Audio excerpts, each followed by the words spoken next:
Nós estamos aqui com o nosso candidato a grão-mestre estadual do Grande Oriente de São Paulo, Sebastião Tinelli, que tem como seu adjunto Denis Duque, que também se encontra aqui nos nossos estúdios.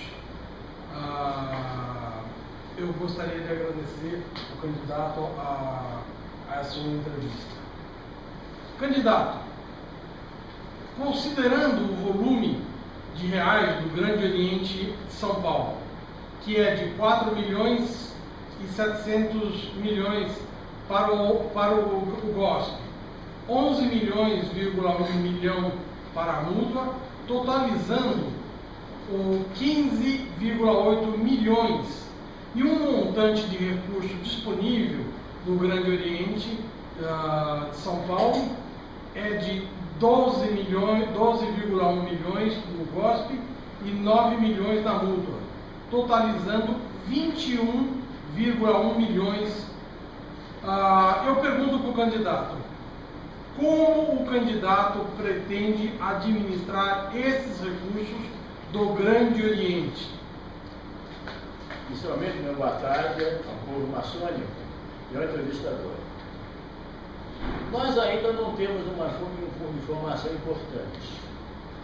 Nós não temos no grão-mestrado ainda levantamento de dados sobre o orçamento passado, o balanço, o reconhecimento, ou simplesmente o balancete.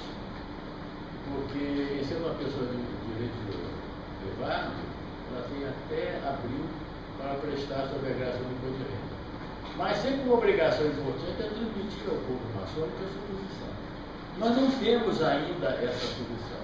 Eu teria que me inteirar dessa posição para posteriormente, então, fazer um trabalho e ver como eu iria utilizar essa verba da mútua e do Grande Oriente de São Paulo para uma apreciação a posteriori.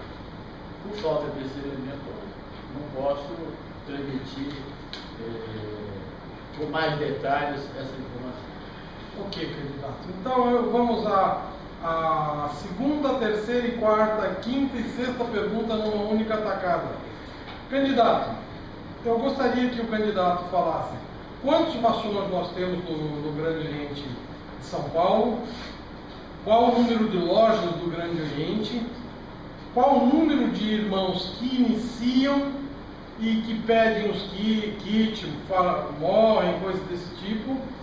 E também eu queria que o senhor irmão pudesse nos ajudar dizendo quantos funcionários nós temos no Grande Oriente e qual é o nosso custo fixo para manter água, luz, pagar os funcionários, telefone, enfim, para o Grande Oriente não fechar.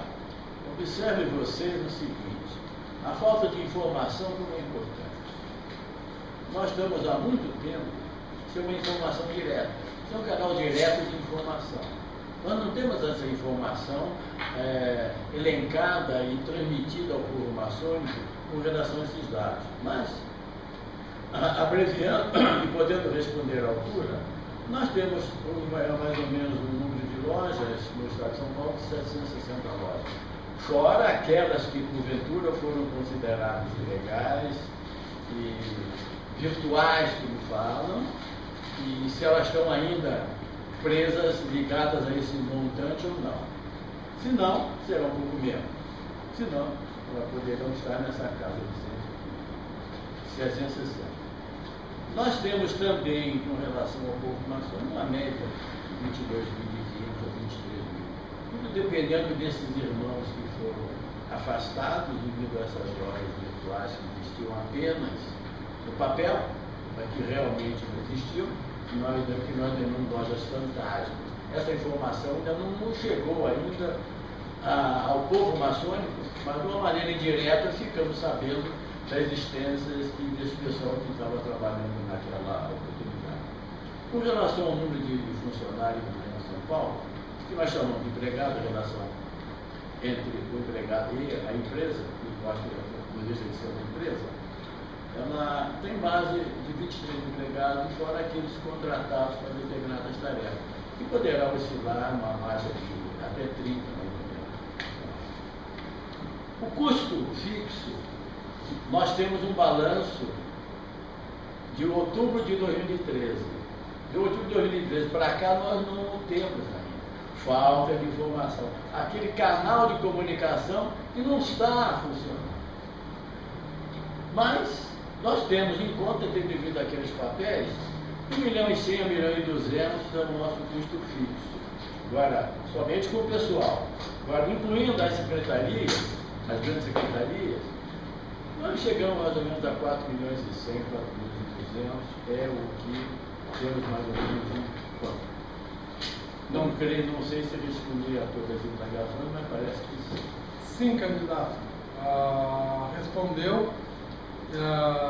Então agora nós vamos à 7ª pergunta, muito importante. Talvez é uma das mais complicadas porque mexe no orçamento do Grande Oriente. Então vou fazer algumas considerações. Considerando que uma peça orçamentária é baseada nos valores aprovados na Lei de Diretriz Orçamentária. Para o Grande Oriente de São Paulo, as receitas são baseadas no número de irmãos acrescido das receitas dos investimentos, aluguéis de templos, estacionamento aqui do lado, despesas baseadas nos valores pagos nos últimos 12 meses, levando-se em consideração os contratos em vigências, mais as verbas solicitadas pelas secretarias para desenvolvimento de seus projetos, para a mútua, as receitas de despesas são baseadas no número de irmãos que partem para o Oriente Eterno, multiplicadas por 60.000. 6.600 de auxílio funeral e 53.400 de pecúlio. Como pretende fazer a sua peça orçamentária? Meu povo maçônico, permito mais uma vez repetir. É uma tônica nossa. É a falta de comunicação. É a falta de transmissão para o povo maçônico. São dados importantes, dados relevantes, que eu já respondi há pouco, que a nossa verba mensal, está mais ou menos na base de 4 milhões e pouco. O resto são aqueles números maiores, são aquela somatória que temos em aplicação. A peça orçamentária para 2015 foi rejeitada pela Assembleia e voltou para o Grande Oriente de São Paulo. Nós não temos notícias, não nos foi comunicado que peça orçamentária foi enviada e os porquês da rejeição da Assembleia retornar. Aquele que foi eleito, se porventura eu sendo eleito, eu só poderia ter uma postura melhor quando me inteirar, na fase de transição para o meu mestrado, me inteirar como anda as finanças e a administração do Grande Oriente de São Paulo. A poder então, com base nesses valores certos, eu poder então traçar uma peça orçamentária para os 6 meses que seguirão até dezembro, a nossa próxima junho. E também ficar no aguardo dessa peça que o Grande Oriente de São Paulo deverá se recompor para novamente reenviar à Assembleia, porque o Grande Oriente de São Paulo está trabalhando com o orçamento de 2013, e 2014 foi rejeitado. Em 2015 ele retornou. E nós não temos conhecimento dessa peça. Falta de informação.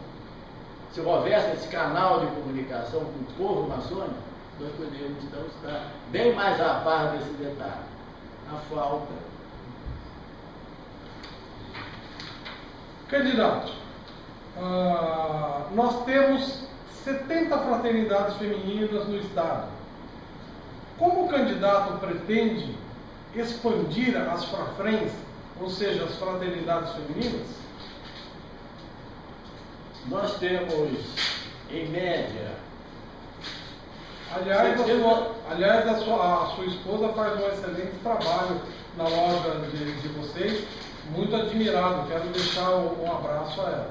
É a Fraternidade Cruzeiro do Sul, que é o nome da estadual, acrescido com o nome da loja. Fraternidade Feminina Cruzeiro do Sul, Lealdade à Ordem, é a fraternidade, a minha loja mãe que eu curto e continuo até a presente data. Tem a estadual e mais 69 que são ligadas às lojas. Em primeiro plano, quando assumir, teria que tomar conhecimento dessas 69, que eu já conheço. Conheço as demais, mas não intimamente. Chamá-las todas para o diálogo construtivo. É necessário conhecer melhor. E criar um canal de comunicação entre o grão-mestrado e todas essas fraternidades, para que pudessem, num trabalho em conjunto, idealizar, criar, entrelaçá-las para um bem comum. Que é a fraternidade, que é aquele abrigo aos carentes em determinadas oportunidades do ano. Então eu preciso primeiro estar junto dela, tenho que assumir para depois chamá-las para o diálogo. Obrigado, candidato. Bom, agora nós vamos entrar num outro tipo de pergunta, que são sobre os seus relacionamentos, quais os seus contatos. Eu gostaria de começar perguntando qual é o seu relacionamento com a poderosa Assembleia Estadual Legislativa, a chamada PAEL São Paulo. PAEL. Durante 5 mandatos, fui deputado estadual da PAEL, representando a minha loja mãe, Lealdade à Ordem. Sempre foi muito bom. Eu sempre participei das comissões. Depois participei nas comissões permanentes. Participei de CPIs. Participei de comunicações especiais de investigações. Pelo determinado problema que talvez viesse acontecendo em algumas secretarias.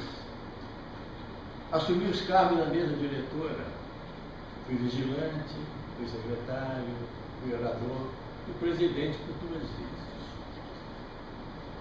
Numa dessas vezes, quando assumi a presidência, eu fui obrigado a fazer uma incursão, conhecer como estava funcionando o trâmite da Secretaria de Finanças do Grande Oriente de São Paulo e a Secretaria de Finanças da PAEL. Foi quando então eu procurei o secretário de Finanças e indaguei. Gostaria de apreciar os livros fiscais. Minha comissão está junto, eu estou à frente. Fui indagado. Livros fiscais, isso é com o contador. Então vamos chamar o contador. Contador, seu contador. Os livros fiscais. Quais livros? Nós não temos livros fiscais. Não existem livros fiscais. Mas descobrimos 2 livros fiscais no SOPRO, o primeiro e o segundo diário. E os demais? Não temos, nunca ninguém me pediu. Mas como é feita as prestações de contas? Eu tenho os disquetes, que eu roubo os disquetes e distribuo para a Secretaria de Finanças. Mas eu preciso conhecer. Comecei a procurar papéis. Esse documento está aqui? Não. Esse aqui está relacionado. Onde está o documento? Não tem. Eu comuniquei ao meu mestre na época, dizendo, olha, não há sugestão, do contador, eu vou reproduzir mais 19 ou 20 de livros diários, que foram registrados com atraso e as respectivas dúvidas. Posteriormente, então, requeri na Assembleia, atendendo ao pedido do deputado, uma auditoria, para conhecer se esses livros que foram anotados, essas informações, estavam em um acordo com os documentos que estavam arquivados, se correspondiam às mesmas datas. E foi um período longo de que precisava fazer auditoria. E a auditoria não foi feita porque houve um mandato de segurança, 4 deputados, talvez até a pedido do Leonés, para suspender essa auditoria externa. Eu queria uma auditoria externa. E foi negada esse mandato que foi definido, a auditoria jamais foi feita. E nunca mais soube de que uma outra auditoria qualquer para conhecer se aqueles documentos, daqueles 19 ou 20 livros, correspondiam com os documentos afirmados. Depois fizemos também um levantamento muito forte com relação ao trabalho de uma das importantes fases, que era a informática. E descobrimos, numa comissão especial de inquérito, de que havia um rombo muito grande, desde 1995 até 2001, um prejuízo na casa de $400 mil. Na época representava R$1.200.000. E preços estimados 4 vezes mais do preço do mercado. Fizemos o trabalho e encaminhamos para. Então, são coisas que nós estamos aguardando notícias, né? Até agora, né? E nós não tivemos notícias. Então, e uma coisa importante na FAEL, eu me dou com todos eles. Os deputados nos adoravam, porque nós sempre no final da sessão nós tínhamos uma egrégora de encerramento e uma entrada triunfal. Que todos mantinham contatos diretos, permanentes, com o eminente presidente, com a mesa diretora e com todos nós. E um contrato muito forte junto ao grão-mestrado e com os poderes constituídos. Já que o irmão fala sobre o poder executivo, então nós vamos começar a fazer algumas perguntas aqui. O candidato já falou sobre o seu relacionamento com a FAEL. Eu gostaria que falasse, então, o seu relacionamento com os ritos do Grande Oriente do Brasil e seus soberanos dos ritos. E aproveitando também, qual é o seu relacionamento com o soberano grão-mestre geral do GOB? Foi interessante essa pergunta, viu? Até escrever. Meu povo maçônico. Quando presidia o capítulo da ciência, do Matesata, eu fiz o primeiro seminário sobre o relacionamento da maçonaria universal. O primeiro encontro da maçonaria universal. E eu convidei todos os chefes dos ritos existentes no país para um encontro nos meses de junho e agosto. E vieram todos. Queríamos até a medalha comemorativa do evento. E todos os chefes do rito vieram fazer o que conosco?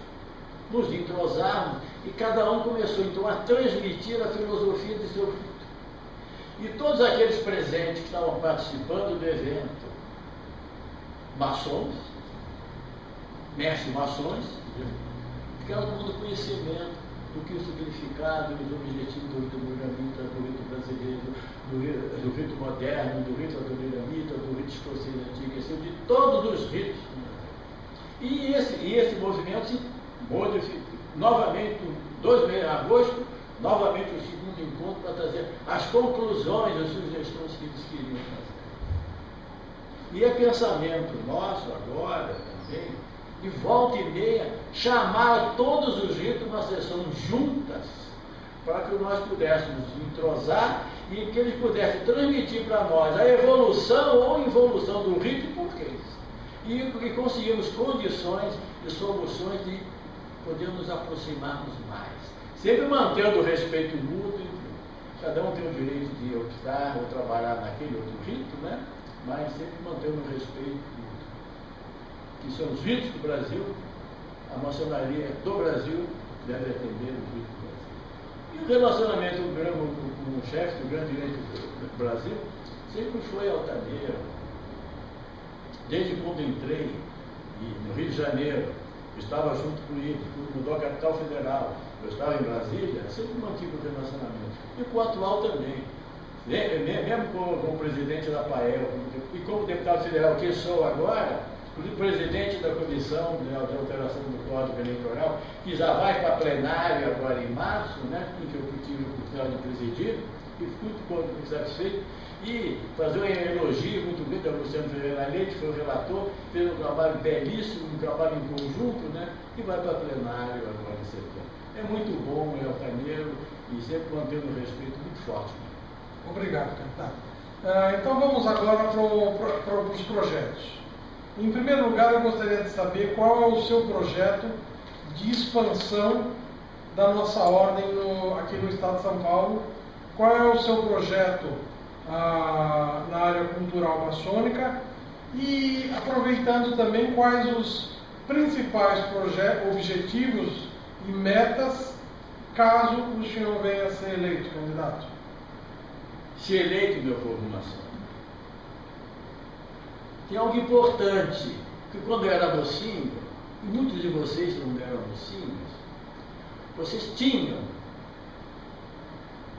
nas escolas o princípio da cidadania brasileira, noções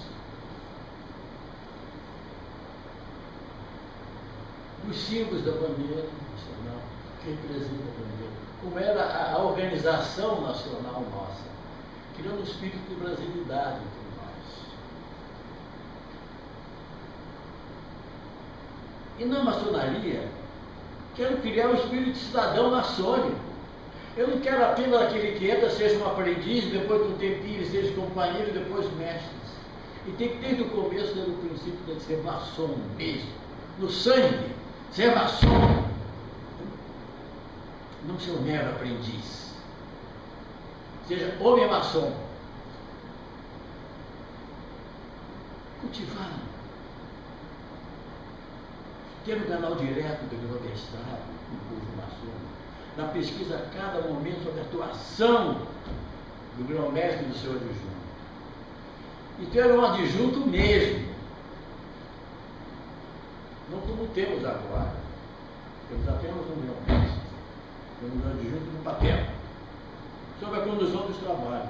Manter sempre aquele saco de propostas de informações aberto a todo maçom que quiser sugerir ao grão-mestrado, no qual o grão-mestrado é para o grão-mestre e o seu adjunto, e as secretarias, no sentido de sugerir algo. Ou fazer um comentário sobre algo que não está achando que está muito bem, dando sugestões. E falar sobre a seleção realmente efetiva de candidatos para o nosso meio, para tornar cidadão nosso. Trabalho efetivo na construção e ampliação do nosso prédio, do nosso palácio maçônico. A quarta maior cidade do mundo, a maior cidade brasileira, temos um templinho destes. Desde o tempo do Rui Barbosa de Março, quando eu, deputado, aprovamos o orçamento da construção, o grão-mestre seguinte não quis mais saber e o nosso projeto foi por água abaixo. E nós chegamos a pagar a primeira parcela da contribuição. Temos que ampliar. O interior é forte, o interior constrói. São Paulo, não sei porquê, uma retração, eu não sei o que aconteceu. Falta de direção, alguma coisa não está bem. Tem que mudar, tem que haver mudanças. Precisa ter alternância de direção. As gestões já ficam mais enfraquecidas, ou talvez perdendo o estímulo, que são os mesmos. Nós queremos mudar. A auditoria é sempre útil. Está sempre a par das finanças. O governo tem que estar a par das finanças, tem que estar à frente, se empenhando no mundo das finanças. É importante que basta um clique para que as finanças um dia podem ir embora, como foi no passado. E num dia para outro, o dinheiro subiu. Deram um golpe de Estado. Cisão maçônica. O dinheiro desapareceu. Sumiu. Enfim, criar a cultura maçônica, permitir algo mais direto, o contato com a sociedade não maçônica, ter um contato direto com as crianças carentes, se envolver junto com as fraternidades e a nossa grande secretaria, nesse fim, e poder colaborar melhor com os bens favorecidos. E tentar relembrar os nossos homens do passado. Eles eram poucos, hoje nós somos muitos, mas não muitos, mas somos um grupo forte. E precisamos reavivar nossa memória. Ok, candidato. Estamos indo para o final, nós estamos aqui com o nosso tempo meio apertado. Como o candidato vai tratar com a imprensa maçônica independente e com os irmãos que pegam simplesmente um celular e começam a bater foto com sinais, filmando sessões? Como é que o grão-mestre eleito você pretende tratar desse relacionamento? Meu povo maçônico, pensem comigo. O trabalho com a imprensa tem que ser com discrição e imparcialidade.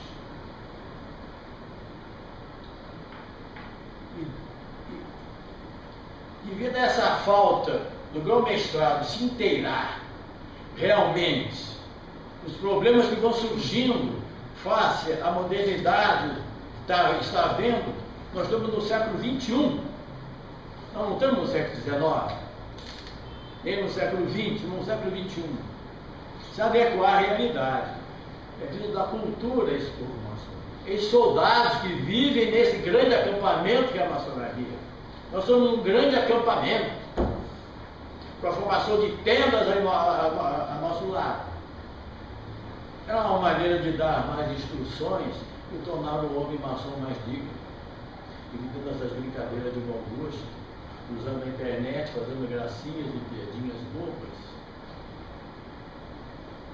Precisa haver um entrosamento maior entre a Grande Secretaria de Cultura e o grão-mestrado para com esses irmãos nesse comportamento. Ok, candidato. Eu gostaria de fazer uma pergunta até um tanto quanto complicada. Qual vai ser a sua posição com as potências que não têm relacionamento com o golpe? Povo maçônico, irmão que me pergunta. Nós somos um Estado federado. Nós somos o único país do mundo que temos a maçonaria que tem os três poderes, a participação de poderes: legislativo, executivo e judiciário. E deve sempre haver um trabalho harmônico, com fidelidade. A fidelidade é algo importante, ser fiel. Não basta ser só amigo, tem que ter fidelidade. E fraternidade maçônica com responsabilidade. Se nós seguimos sobre o Estado Federado, tem uma obediência grande no Brasil, obviamente devemos seguir os ritos que são praticados e organizados. O nosso chefe do poder central é o grande evento do Brasil, é o grão-mestre geral. Aqui devemos obediência, embora cada Estado tenha seu trabalho, sua Constituição, seus métodos de regulamento, que não podem ultrapassar os limites do poder central. Eu respeito o poder central. Eu respeito todo chefe de direitos. Considero todos como todos irmãos. Legal. Candidato, eu gostaria de fazer uma pergunta. Como é que você, caso eleito, você vai tratar com seus opositores? E também, se eleito, você pretende largar o cargo para disputar o Grande Oriente do Brasil? E também aproveitar e explicar por que você resolveu se candidatar a grão-mestre do Estado de São Paulo. Se eleito, cumprirei o quadriênio. Jamais farei trampolim,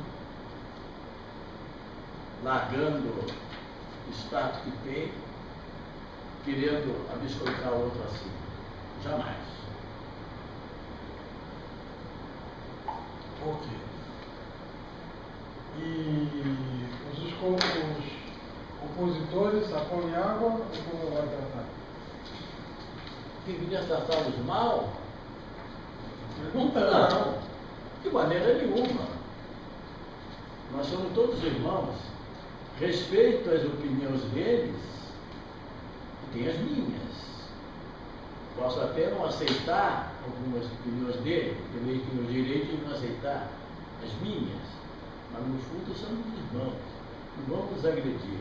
Tem coisas que acontecem e aconteceram que jamais esqueceremos, mas está mantido no nosso peito, no nosso coração, o princípio da irmandade.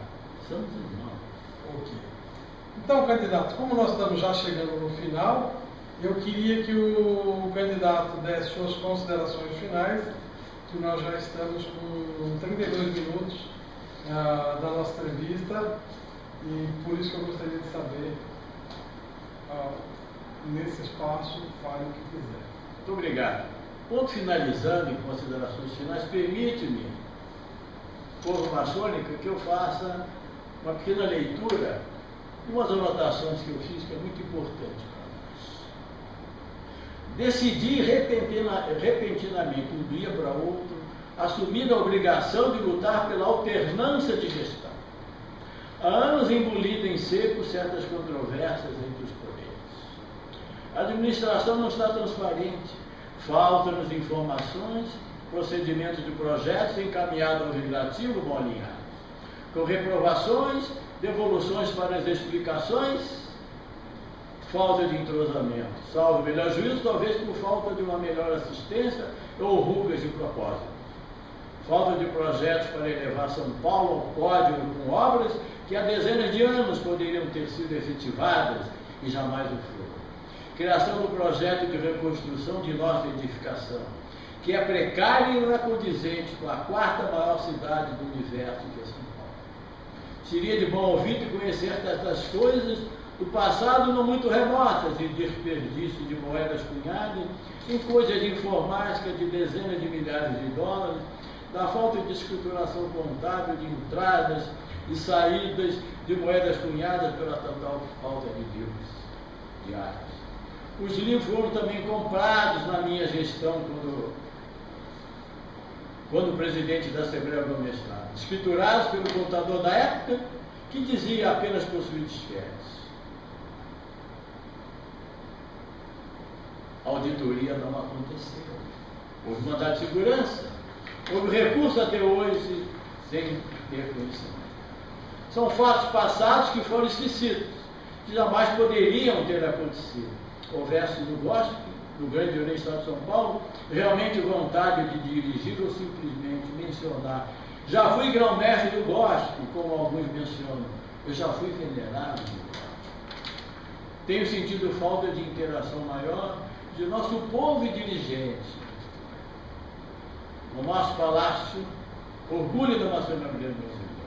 Maior seriedade dos dirigentes de lojas é importante ao grão-mestrado assumir esta incumbência, incentivando os orgulhos.